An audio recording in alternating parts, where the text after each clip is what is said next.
Hey, it's Brianna with Journey On. Today I'm just going to kind of rant about some thoughts that I had going on and I thought I would share with everybody and I want your opinion on it or what you think about my theory, I guess.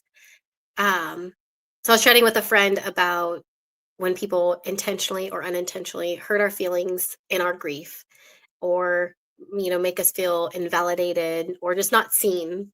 And we um as siblings have had that a lot where we are not seen. We're like the forgotten mourners. That's like a common term that they call siblings that have lost their sibling, because a lot of people will more focus on the spouse or their kids or the parents, which I think their kids are very valid in being like a hyper main focus, right? But in various situations, siblings are just kind of at the end of they get the short stick. And so, just one example from my own life is, like when my brother first passed, a lot of people were asking, like, oh my gosh, this happened. How are your parents? Like, that was like the number one question that I would get. Or a lot of people will ask, how are the grandparents and how are they doing? And a lot of people will just not see the person in front of them, um, and ask like how they are doing. Or this could even happen. Say you ask someone how they're doing and a lot of us don't really want to know how they're really doing. I do personally, but most people do it out of like an automatic reaction to people, just like, oh, how are you doing? And we just want them to say good and move on, or fine and move on. But imagine if someone was like, I'm not doing good. Well, most people aren't able to hold that space to allow that person just to be not good or to be ugly. And so, my thought, when somebody invalidates us, not like specifically me, but like invalidates us in grief, or if they're like, oh, hey, an anniversary is coming up, or today's their birthday, or the person just passed, or whatever, or whatever day it is, and you're having a hard time, or like, hey, today's a really hard day. Some people will just disregard how you're feeling and won't even ask you how you're doing. They'll be like, how's so and so? Or, oh, this happened. How is this person that isn't physically in front of me, how are they doing? And my thought on this is that I think people ask how the people that are not in front of them, how they are doing, because then they're not uncomfortable having to hold the space for them. I hope this makes sense. It makes sense in my head. But an example is like, when my brother first passed, a lot of people were like, oh my gosh, how are your parents doing? Or how's your mom? Or specifically, like, how's your dad? And, even his fiance, like, how is she doing? And I was like, oh, and so like, I'm like stopping because I'm like, it kind of made me also like push my stuff aside to be like, oh wow, like I started getting into like that spiral of like, wow, they are more important. Like they should feel it more. I'm not as important as them or feeling it as hard, or I shouldn't feel it as hard as them because they are their parent or they are their fiance or whatever you want to put to it, right? Um but as like I've grown and I've emotionally matured and just gone through this journey and like talking with so many people and just being in this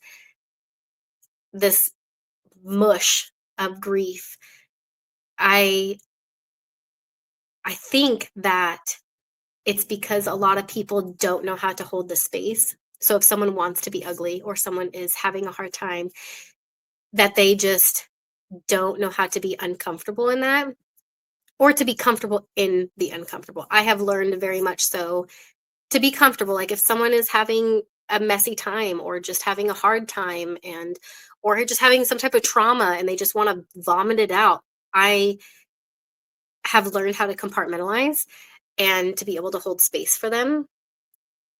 And I think a lot of people just don't know how to hold that space. And so when someone is right there in front of them, they like unconsciously get scared and will they don't want to hold that space. They don't know how. It's uncomfortable for them. And not that I'm bashing people, because I'm sure there's many people that are going to view this that are that way, or maybe you've unconsciously done it. I know I for sure have in my past. I have said some dumb things that if I was to think about them, I'd be like probably turning bright red and embarrassed. But I'm not like bashing you guys out of like being mean. But if it gives you the chance to grow from it or to learn how to hold space, or if you don't want to, that's fine. Whatever it is, it's just, I think I'm just more validating other people that have been in this situation where someone will not even ask how you're doing, but they're asking about everybody else around you.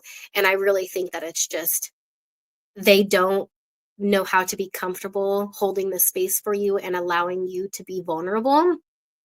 And so they are going to deflect. It's like, to me, it's like a deflection where it's like, oh, well, if I ask about those people, I don't actually have to hear, I just get to hear their feelings. I don't actually get to see their face expressions of how sad they are or how upset they are, and I don't have to feel their feelings just oozing through their pores, and how devastating, or hear their voice shake, or anything like that, because it also it arises emotions in ourselves, and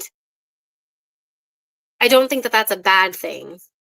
um because I mean, we're human. Like, if we didn't have these feelings, I'm actually getting upset right now because I'm like thinking about like other things like my mentees have said, where there's been so many times that they'll say something, or it's someone hurt their feelings, or just stuff about their siblings, or just any of it, and then like I'm sad and I'm like I'm shedding tears while they're shedding tears, and like I'm not I'm not telling them that I'm crying, but I'm like, oh my gosh, like I'm devastated for you, because it bleh, it bubbles up our own emotions, and emotions can be so scary when you don't know how to sit with them, because it's hard. We have these feelings, like sometimes it seems like it's so much easier just to mask them, or to do something like I'm just going to be busy, or putting on a shield, or putting on our armor, like Brene Brown says, like you armor up. Like, I was definitely one person that would do that, where I would put on my armor and be like, oh, I'm tougher and I can handle this. And you realize like, oh, it's going to come out some way. It's going to come out with, like me, like if I stub my toe, it's like you end up outbursting with that, or you end up ugly crying aggressively because you didn't cry when you really actually felt like you were supposed to cry, or when you felt sad. It's gonna come up anyways.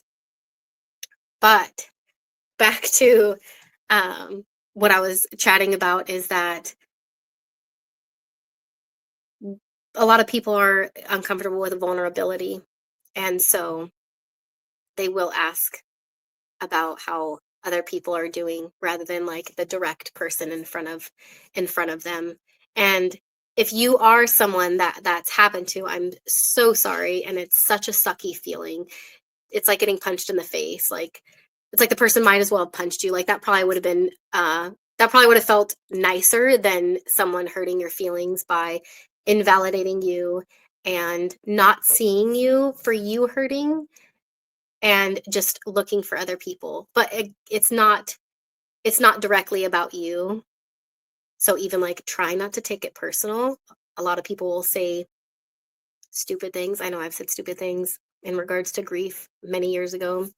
Um, that it's just like, you have to try to like not take it personal, because it's not about it's not about me, it's not about you, it's not about anything else. It's just, a lot of us just don't know how to be okay with vulnerability. It's like such a foreign, even though we all have emotions and we all have feelings, it's just we don't even know how to navigate it ourselves, let alone trying to help somebody else navigate.